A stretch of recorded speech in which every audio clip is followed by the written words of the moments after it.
We've made great progress. We've actually got some drawing on the screen here. We've got the elevation of our door flat. Let's go ahead and draw a section view of this. Now, if we were working with an actual 3D model, we would just draw some lines on there and Vectorworks would draw the section views for it. But we're going old school here. We're just going to draw it manually with the 2D tools. So we're actually going to draw a section view in a way that we probably wouldn't do anymore, but it's going to give us a chance to talk about the attributes palette, some of the snapping, way to change line weights, a lot of things that we've been kind of glancing over, and they're really important. We just should have shut the attributes palette over here and have been ignoring it for a while. It's time to start talking about it as we start actually turning this drawing into some actual drafting. So first of all, we're going to just use some of our old friends that we've been using. I'm going to introduce one or two new drawing tools for you, because there's sometimes where you could do this with the rectangle tool, but the double line tool is a better choice because of some option that it has. So that's what we're going to talk about right now. I'm going to grab the rectangle tool right now, and I'm just going to start referencing all of the parts of this drawing we already have for our section view. We're going to draw that off to the side over here, and we're going to start drawing the section cut view of this. I'm going to put a line in here for now, just so you know what I'm talking about. I'm just going to run a little center line section cut right down over here. We'll replace this later on, but that right there, that orange line, let me pan over here, is the same. If you're not familiar with what I'm talking about with a section cut, we're going to take this actual door flat, put it on the table saw, and run the saw right through here. We're going to toss one half of it away, and then we're going to look at the edge of it. Or we could use a laser to cut it all the way through, whatever you want to think about it. This line right here, the highlight orange line, that's where we're going to make this cut. And again, if this was an actual 3D model, we would just click two cuts and say, please draw a section view looking this way, and it would say, gotcha boss, and it would do it for us. But we're going to do it manually. So that's the line we're going to cut. We're going to look this direction, even though we're drawing over here. Bear with me. We're going to look this direction so we can include the doorknob if we want. So I'm going to start off by using the rectangle tool. We know this guy. Hit your 4 key, grab the rectangle tool, and we're going to start referencing these points. Now, all of this referencing is coming from the snapping palette. So by default, most of the snapping should be on already. In earlier versions, in fact, just a couple of versions back, you had to go into these settings. Like if you double click on each one of these, you had to turn a lot of this stuff on. That was off by default for some reason, but they've got the new versions of it have a lot more of these settings on, the settings that you just almost always want on. Well, sometimes you don't want them on, and that's what this little button is for, the Suspend Snapping button. And the reason you do that for, let me just grab my line tool again. I'll just come over and say, like, say I want to draw a line that's going close to this top right corner, but not quite there. So I'm going to click over here, and I'm going to go, it keeps on pulling my line. I want to be, it's snapping, too much snapping. Well, I can hold down the tilde grave key. The tilde grave key is the key directly below the escape button and the tab right above the tab button. I'll zoom in a little bit so you can see what I'm doing. When I hold down that key, it now frees me up to get really close to that corner, but not snap on that corner. It's also not giving me the snap right on the edge there too, so I got to be careful. I could really easily overshoot or undershoot, but if there's any time in which the snapping is bugging you, we'll just hold down that key, or you can come over here and just click on that Suspend Snapping. It does the same thing. And then that allows you to hold down that key, make a little click that's not perfect, but it's defying. See, I didn't quite get it. There's a gap right there. If the snapping is bugging you, you can turn that off. Sometimes it's a problem. I'm going to go ahead and delete that key. The other thing I forgot to mention is that if I double click onto the grid over here, you usually want the grid off. You probably have the blue lines on your screen. You're wondering why you have blue lines and why I don't. I forgot to mention that in the first couple of videos. I usually come over here and turn this off right away. I never used to like to use blue gridded vellum when I was hand drafting back in the day. So I just turned that off. It doesn't hurt anything. If you like it on there, you can show it. You can even print it if you want, but I usually turn that off. And you can see the grid snapping is what we definitely want turned off, unless you're doing something where snapping to, like maybe you're using some kind of like lattice or hog fencing or whatever, and you do want to be able to just like snap right to the corners of things. Well, you can turn on that grid snap and then set it to the size. Maybe you're using 8-inch hog fencing or something like that, and you want to like attach things to it right at the corners of it. Well, you could just set this to 8-inch by 8-inch, and then boom, it's just going to snap right to those corners. I'm going to turn off the show grid. And then that's the reference grid over here, what I just turned off. That's these 1 foot by 1 foot. That's the blue squares that we had there on the screen. feel free to turn those on if you want. You can also see the 3D axes in here. Those, I have those turned off by default, but we're not going to see those until we move into a 3D workspace. But that's what that is. Make sure that it's turned off so that you're not getting into grid snapping, and you're fine. So that's just kind of for future reference. This is probably already set up the way you want, which is good. Hit the 4 key to get the rectangle tool again. And I'm going to come over here and we're going to draw the flat, the side of the flat. Remember, we're doing the thickness of things. We don't know from this drawing, well, how thick is this piece of trim we added? Is it a quarter of an inch? Is it 3 inches? We don't know. So we're going to add all that information in this section cut view. Nice thing is, though, I don't need to do very much data entry at all. I just need to add things that we don't already have, like how thick is this? So I'm going to come over here, touch that endpoint, come over here. Oh, see, I've got that. These little datum points here, by the way, it's because I spent so much time like touching there. Those little red squares, it'll do this thing where it's thinking like, oh, you must be interested in this spot. Let me put a little thumbtack in there for you. And because I was hovering over there, I now have a little reference point over there. It'll go away after a while, but I'm going to come over here and hit that endpoint. Whoop, come back you, touch that endpoint, and now I've got this reference line. I'm going to click, and I'm going to come down here, and I'm just too lazy to bother to type in the -8 feet. I'm just going to come down here, touch that bottom right corner. Now I've got that -8 feet. I can tab over and then type in 4 inches and enter, and now I've got a 4-inch wide by 8-foot tall flat. So we go 4 inches. We usually use a 4-inch lumber, which actually is 3.5 inches dimensional lumber in the United States. That's a little thinner than what it actually is. But by the time you put the facing materials and other stuff on there, it usually ends up being pretty close to 4 inches for a Hollywood flat, the kind of flat that's used widely in theater today or in film and television. So 4 inches, I'm just using that to be simple for right now. So I'm going to put the drawing part of it facing elevation view here. So this is going to be the front of our flat, and this is going to be the back of our flat.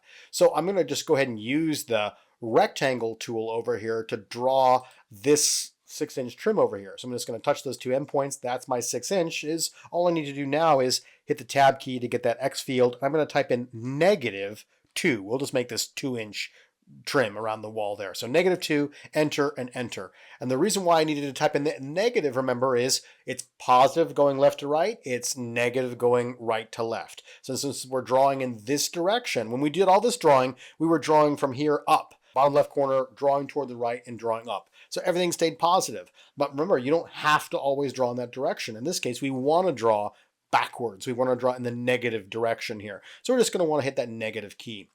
So now let's talk a little bit about what the section cut is actually going to do. I'm going to grab the line tool and just draw a couple of lines on here that I'm going to throw away really quickly. So this right here is the door, right? That line right there, so you can see that. That's the actual door. We have the trim around our door, the rail and stiles, and then the panel in the center. And then this right here, from here to here, that is the height of the trim that's going around the door. And then we've got a little part of the flat right there that's exposed. And then we've got the trim around the wall up on top there. So does that make sense what we're doing? But notice where the section cut is. We're cutting through with our table saw down to the door point. So we're cutting through the flat up to right here, right to the top of the door. And then there's a hole in the flat right here where the door goes, right? So this is going to be solid where we're cutting through in a section view. And then there's going to be a gap where we're actually looking at the inside of the door jamb and the inside of the various trims that we have in here. So that's going to affect how we draw the section view. So I'm stopping talking about Vectorworks for a second, and I'm talking about actual drafting conventions. This will be the same with a pencil or AutoCAD or whatever. You're going to want to think about like, oh, well, what's being cut through when I draw these? So I'm going to delete these 2 lines, hit my X key, and delete this other line over here. So you can just tell like that right there, that's where we need to do a fill.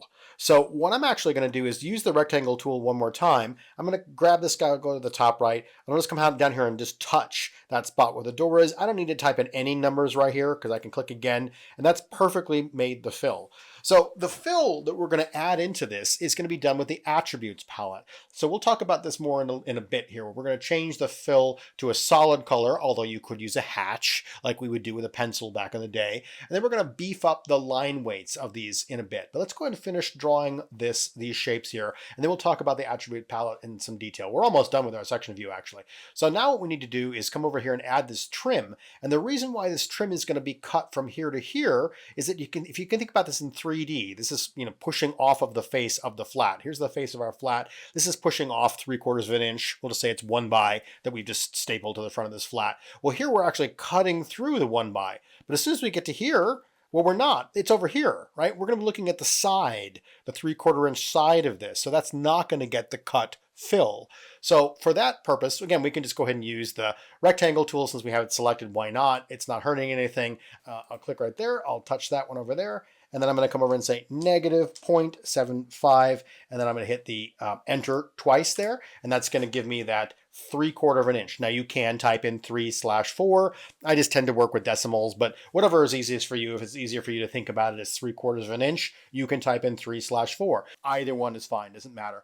So now we've got to decide whether or not the door is swinging outward toward us or away from us, off stage or upstage or whatever. So let's just assume that the door is swinging away from us, that the door is going to hinge on the back over here. And then we're going to go ahead and draw this like an actual door. So the way this door would be manufactured is you'd have some thicker wood over here. The rail and the stiles would be thicker, and then inside there would be a thinner panel. So let's go ahead and use the rectangle tool one more time to draw the thickness of this rail and stile over here. So I'm going to come over here and draw. I'm just going to draw it to here. I'm only going to draw this 4 inches down here, right? Again, we can just type this in. If it's too hard to go over there and reference that, you don't have to. In fact, let's not do that this time. Let's just draw it from scratch. So I'm going to click right in that corner. And I'm going to come down and I'm going to type in -2 inches. We'll just make it 2 inches thick. That's good enough. And I can type in -4 inches. Why -4? Because that's what we decided when we drew the elevation of it. We made it 4 inches when we used the offset tool a video ago to push that back. So now I've got this guy down over here. But a great thing for us to do would be able to just go ahead and put this down below here. So let me show you the mirror tool.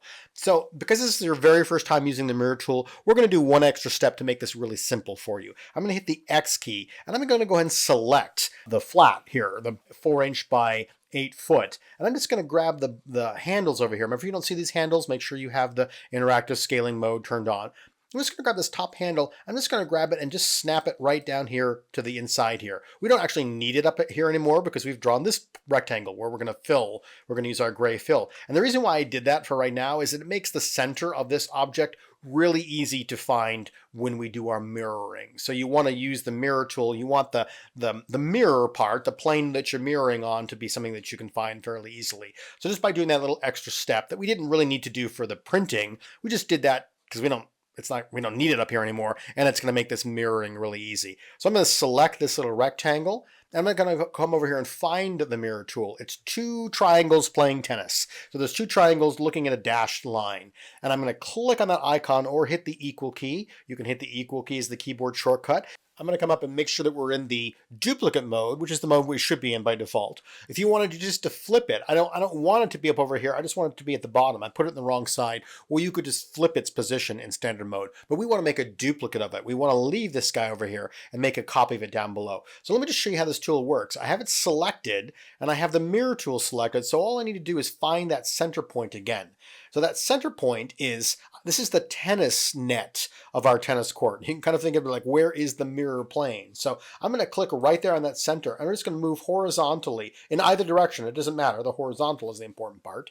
And see that blue box down there? That's the preview of where the mirror would be. So if I wanted that box to be like, it'd be silly to put the snap way down here, but if I wanted to like stack 2 of these right next to each other, I would have it going vertically. This line that I'm drawing, the length of it doesn't matter at all. The direction of it doesn't matter at all. It just matters the angle that it's at. So you can see that little blue box there is kind of chasing me around the screen.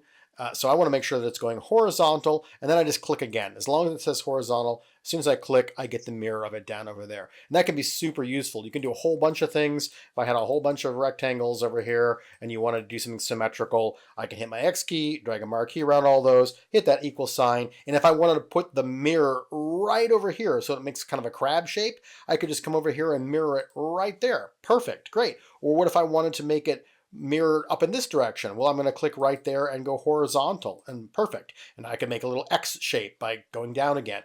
Or I could say, no, I want this to be down here again. Well, I'm going to pick some spot down below here. That's a little too far. I got to back off the screen there because it's going to be the distance of the mirroring is how far that click is. If I move that just a little bit away, it's going to mirror it. It's going to double that space from where you draw that line. And the direction, so if I wanted to be at an angle, I could make the angled line. Mirror tool's super handy for all this kind of stuff. And you can see how you could build some pretty complicated shapes really fast using a basic tool. I'm just going to drag a mark here on all that and delete it. So now we've got the top and bottom of our door. We could just keep on using the rectangle tool, but if we're going to build this like an actual door, then this is going to be a panel, and that panel is going to be centered right in the middle of these two. So if we use the rectangle tool, it might be a little harder to do that, but is there a tool that you already know how to use that has a center snap mode? There is. It's the double line tool. We used the double line tool in that last video to draw the trim up over here, and it has this mode here. It has the center control mode. We didn't use that in the last video. We used the left control mode, and we clicked here, and it drew our 6-inch trim for us. So I've obviously already done this already. Go ahead and change the separation to 3/4 of an inch or 0.75, either one of those. So we're just going to use maybe a piece of plywood or something like that for the panel of our door. And make sure that you're in this center control mode, because then it makes this super easy. I'm just going to come and find the bottom center of this little 2-inch block that we just added. I'm going to click right there and look, it's perfectly centered. Now all I need to do, no typing required at all. I'm just going to pan down here to the bottom and I'm going to click on that top center and perfect. We have this 3/4 of an inch panel perfectly centered inside of our rails or stiles. Rails or stiles? I always forget which one is which is the horizontal, which is the vertical. Rail or stile there. And there's our door. I'm not going to worry about drawing the doorknob. You could come over here and add a little discussion plate and use the oval tool maybe to make a doorknob. Have fun with that. I want to move on to talk about the attributes palette because there's a lot we haven't discussed in here. So right now we've been drawing everything we've been drawing has been in this finest line thickness, this 0.05. And that's great. I tend to do that normally because it makes it really easy to see where the corners are.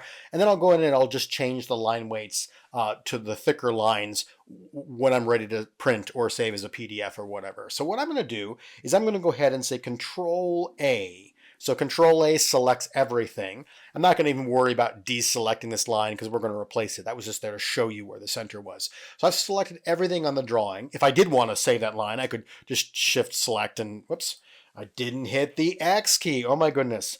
Do as I say, not as I do. I'm going to say Control A, hit the X key to get the selection tool, and now I'm going to Shift Select and grab that line. I've taken that out of the selection so it won't be affected with what I'm doing now, but it doesn't matter because we're going to replace it anyway.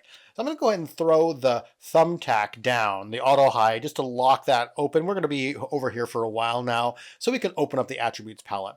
What I want to do now is change all of the line thicknesses now in my drawing to not the fine lines. So in drafting conventions, your dimension lines, center lines, a hidden line, an arrow, any of that kind of stuff, things that are not actually going to be made out of real materials, those are drafting convention lines, and they stay a fine line weight. But things that are going to be made out of plywood and steel and whatever, things that are actually made physically in the real world, want to have a heavier line weight in a drawing. And I like to come over here and click on this little drop down. So just click right there where it says I'm under the pen tool, right? Pen tool, line thickness over here. I'm going to come down and choose the 0.35 line weight. That's 0.35, about halfway down the list. And then if you zoom in here, you can see that these lines are noticeably thicker. I can deselect now. These are thicker than those lines. And when you go to hit print, it'll really make a difference. I think this 0.35 line thickness looks really good on paper and on the screen in a PDF. There's a tool here that you can use that I have turned on here, this zoom line thickness tool. If that's not on by default, I can't remember if it's on by default. This little window over here, zoom, it's alphabetical, so it's the very last one. Click on the little thumbtack and that'll store it up here in this view. There's some really useful things like the clip cube. We'll get into that later on. So I've just turned on that zoom line thickness there. If it's not on by default, add it right there. And then now when I zoom in, everything's like super thin. Well, when I turn that on, I click that zoom line thickness, I can go, oh, okay, no, this is a really thin line and that's a really heavy line. It's going to actually draw it the way it's going to print it or bake it to a PDF. That's a great way to check your line weights and make sure that things look the way you want. All right, but This is all done. We're good over here. Although I tend to like to put a little gray fill in here. I'm just going to grab all of these guys again, and I'm going to go up to the fill. You don't have to do this, totally optional. I like to come up here for where it says solid and click on the swatch. So I'm going to pick the solid fill color. Right now it's white. I'm going to click on that. And you probably don't have all these choices here. You're probably looking in the active document. So it's going to be a very short list of things. I mean, you can also choose, there's all kinds of other, like there's, paint brands and Roscoe gel colors, and there's all kinds of things that you can choose down over here. But just go ahead and choose the classic Vectorworks colors, the second one down on the list. And this is going to give you this palette of 256 colors to choose from. I like to use this color right over here, that gray, for section cut fills that we're going to use. But we're going to use this little gray over here, the tiny little bit of gray there. And the reason why I do that, I'm going to click on that, and you can see it went ahead and filled everything with a gray, is that it makes it really easy. Like say this was a glass window, I could like make that white, and then it would be really clear. In fact, here, I'll just show you what I mean. If I made that white, then when I go to print this on the paper, it's going to be really clear that this is a void, that there's an opening over here. When I hit print, this area and the back of the paper is going to look exactly the same. It's just going to be white paper. So even on the PDF, it's going to be really clear to tell the difference right over there. So I like to add that little bit of fill in there. It just makes it super easy for people reading the documents to see what's solid and what's not. It looks even paler on paper. Totally optional, but it's something that I like to do. But something that's not optional is filling in a section cut. So let's scooch this over here a little bit. We're going to zoom into this right here and here and here and here and the panel and the one down below that we can't see. All of those guys want to be filled with a hatch or some kind of fill to show that we're cutting through this. That shape right there, that part of the flat, is actually being cut through with our laser. Now, in reality, that's not what it's going to look like. There's going to be a little board up over top. This is what it really would look like. There'd be a board here, and then there's going to be a board here, and then there's going to be the facing material over here. It's going to actually look like that, right? That's not our job if we're designing. If we're the architect, if we're the set designer or whatever, that's the contractor, the instructional engineer, the technical director, whoever it is, somebody's going to decide how they're going to want to do this. We're just saying like, okay, this footprint is taking this space and we're cutting through that. So we're going to say this is going to get a different kind of fill. So I'm going to select just this one box. And we're going to talk about some of the quirky things about the attributes palette over here that you just need to know about so you're not getting frustrated later on. I've selected this rectangle, and I'm going to come over here and do what we just did before. Click on the swatch. That's now the light gray. And I'm going to choose this third gray that I was just talking about. I like that 170, 170, 170 there. The 33, CMYK, 000, 33%. So a 33% fill. I'm going to click on that, and I've made that box filled with that gray. We also need to beef up the line weights. So even though we did it already, we bumped it up a little bit, we need to go a little bit heavier on a section cut. The outline of a section cut wants to be a little heavier. I typically use 0.05, but I'm going to do 0.7 right now, just so you can see it a little easier on the screen. So I'm going to choose that thicker line weight, and now I've got that outline on there. Perfect. I need to do that to all the rest of these. I'm going to come over here and grab a rectangle tool, and I'm going to draw it again, and like, oh, okay, well, wait, I'm back to white and fine line again. Why is that? What's up with that? Because I had this shape selected, this rectangle was selected when I made these changes, it only changed the thing that was selected. Now watch this. I'm going to deselect. I've got nothing selected. Object info, no selection. I'm going to come over here and I'm going to change this to blue, dark blue, and I'm going to change the pen type to magenta over here. And I'm going to make the line weight super thick. So I've got a super thick line, blue fill, and now I'm going to draw, I hit my 4 key, I'll draw a rectangle, and now I've got that settings. And now if I draw another one, it's going to keep on drawing with this blue fill and this magenta outline and the really thick line weight until I reset it again. All right, well, I'm going to reset it again. I have a rectangle selected. I'm going to come over here and I'm going to say white. I want my white fill back. Thank you. I want my black line back. Thank you. I'm going to come down here and go back to, just go back to the 0.35. Whew. Okay. Thank goodness that's over. I'm going to wait. Oh no, what happened? Because remember, when I have something selected, I'm only changing that one selection.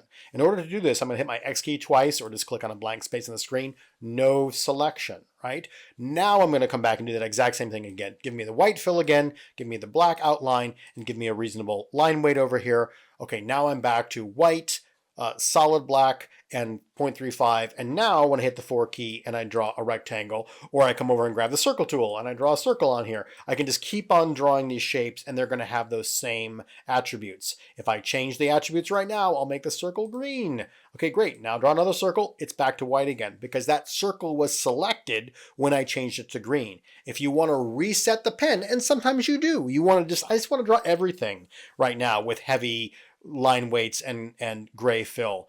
I usually tend to not do that. I tend to do what I'm going to show you right now, which is rather than draw with the heavy line weights, because sometimes it's hard to see what you're doing, you can turn off that line thickness. It makes it a little easier, but it's much easier if you're just drawing with fine lines. That way you can snap to everything really quickly. So there's a lot of ways we could change this. We could just go through and say, I'm just going to select all of the things that we have to change, and I'm going to change them all at once. So I could have selected this one and everything else that I wanted to section cut. I can do that right now. I can just go to that heavier line weight, bump up to the 0.7, and we're good, right? So I changed all of those at the same time. There's another fun tool, though, that sometimes is really handy for this kind of thing, and that is this little eyedropper tool. I'm not going to spend a ton of time with this because that's pretty simple. Grab the eyedropper tool, Shift-E. It's just kind of a quality of life thing. It has two settings, the pickup mode and the paint mode here, the apply mode.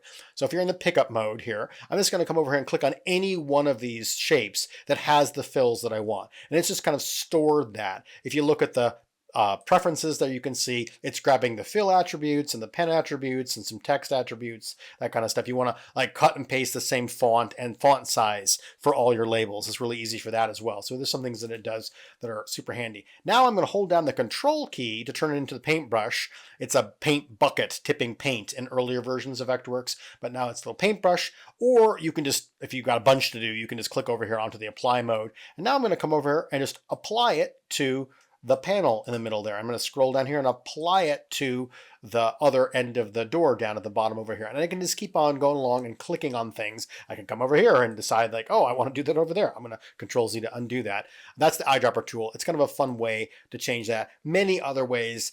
All I'm trying to say is like what you don't want to do is select one shape, change it. Select another shape, change it. Either select them all and change it once, or use a little fun tool like the eyedropper tool and just kind of paint things on. There's probably a couple other ways to do that as well. But now we have this looking basically the way we want. We've got our line weights and our section cuts.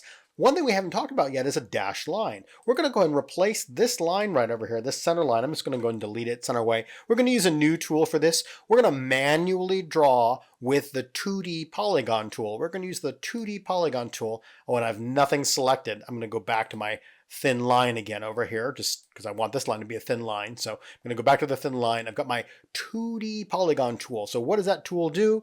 If I click once, and I'm going to draw a line just like with a line tool, but then I can keep on clicking and drawing other lines. So I can make a triangle there by going right back. If I go right back to where I started, one click closes it. We're going to draw basically a backwards C shape here. I'm going to come up over and touch that edge there so it's the same size.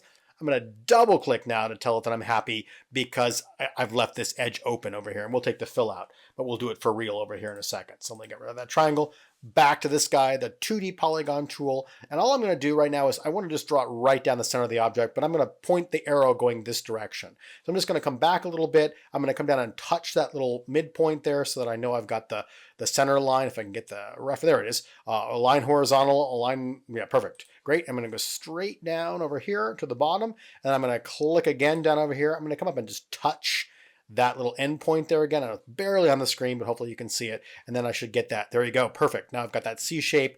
Double click to tell it that I'm happy. I have to double click because I didn't go back home again where I started from. I have to double click. Great. Now we've got the line where we want it, but we got this fill in here. Well, we know how to take the fill out. Solid. None. So we just go to from where it says solid up there in the attributes. I did that really fast. I'll do it slower. Go to none right there at the top, and that just takes the fill out of it. Great. So now we have the line. Now we can add these arrows on here. You add arrows to your lines with these little buttons down here at the bottom. So I'm going to come over here and click on this first one and choose this open-ended caret arrow over here. I'm just going to grab that one and look, I put an arrow up there, and I'm going to do this for the other side as well. Now it can be a little confusing too that this is the beginning and the end of your line. So I'm going to click over here and I'm going to draw an arrow pointing this way, and I want to put an arrow right here. So you think it like, oh, I'm going to use this one because it's like over here, right? If I click over here and I add an arrow on there, it's like, oh, wait, put it over there. What? Well, because this is the beginning of the line starting. I clicked and I one over this direction, so that's the start. So again, because a line can go any different direction you want, it doesn't care what direction it is on the screen. It's where did you start and where did you end. So if I want to like point at the doorknob, put a little call out note over here, I want to put that at the end of my line. So I'm going to use this guy over here. We'll choose a different one. We'll use that one. And then now you see I've got the little arrow pointing at that because that's the end of the line that I drew. So that can be a little confusing if you don't understand what it's doing, but we're good because we have it on both sides over here. The last thing we need to do is select the line, and then we need to change this to a long, short dash. And so you do want to use lots of different kind of dash types in here. So we know we're changing the pen. There's no fill option to choose from up over here. So we're going to change the pen from solid to line type. So I just clicked on that little drop down. I could have no pen if I wanted an invisible line. I could choose a pattern, but more often than not, you're choosing line type. Now, the very first time you do this, you've got to do a little hunting, but then it gets very easy. So I'm going to choose the line type, and I have this little drop down menu. We haven't talked about the resource manager. I'm going to use Control R to open up the resource manager. I have it shut over here, so let me open it. The resource manager is just a palette that stores all the stuff. So if you bring in custom images or various kind of blocks, kind of symbols, Vectorworks calls them symbols, like I want a symbol of a 3D, 2D chair that I want to just kind of cut and paste in there, or lighting instruments, or all kinds of things. It's going to store all those things over here in our resource manager. So you can see there's the document. I've named mine intro demo over here. So intro demo, right? So yours is, my VW doc or whatever you named it. It'll be right over here. So right now I have nothing in here except the default dashed line. We haven't added anything to this document. So we have the Vectorworks libraries that ship with the program. So the Vectorworks libraries are not the full range of things, but they're the stuff you get for free. And usually it's not. It gives you the light instrument symbols. It gives you some basic stuff in here. You can choose their service package and pay a monthly fee for it. I used to do that. I didn't think it was worth it. And there's usually enough. I'm usually just building stuff from scratch, but know that it's here. So under the defaults over here is where the line weights are going to be stored. So I'm going to click on that little box there and go like, whew, okay, wait, somewhere in here there's going to be line weights. I don't know, in here. This is way overwhelming, way too much stuff going on in here. This is not the right way to find this list over here. From this list, I'm going to go and close the resource manager and see that there's a little miniature resource manager right here. When I click on here, I get a little closed down version. Let me back these closed the way that it's probably going to be when you first see it. You're going to get a little version of the resource manager that's only caring about lines. There's no point in bringing in images or background fills or whatever in here because all you can choose is a line. So I have the line that's already in my open document, and I can come down here to the Vectorworks libraries, open that up, open up the attributes palette. The only folder that it's showing me is the line type because that's all I can do. So open up that folder, select the default line types, and here's where you get this range of line types. The one we want is ISO 08 long dashed short dashed. That's the good dash type for a center cut section line there. So I'm going to select that line there. I could double click on it in this case because I had a line selected. I could just double click and it's going to automatically put it on there, or I can just add it to my list. The nice thing is when I said you only have to do that once is that now we can come back over here and you don't need to add anything down and over here. You can just go up to the intro demo, your name of your file, and there it is. Anything that you add to the project will be up here in your project file, and you don't have to go hunting through the full list again. If all you want is another section cut line later on, we'll just use the short list. You don't have to go find it in the big list. So a lot of ways that you can find that. You can also jump right to the resource manager down here if you ever needed to. So that's a super handy little way to draw that section dashed line. So that's enough. It's a long video. So we covered a lot of really important stuff. Not a lot of drawing in this one, but we talked about the attributes palette. We talked about the snapping. We talked about a lot of important things that are going to make your drawings look good on the screen. Next video, we're going to talk about the text tool. Super easy. We'll draw a title block and a border on our screen, and then we're going to have turned this into an actual plate of drafting. So we're almost done with your very first document.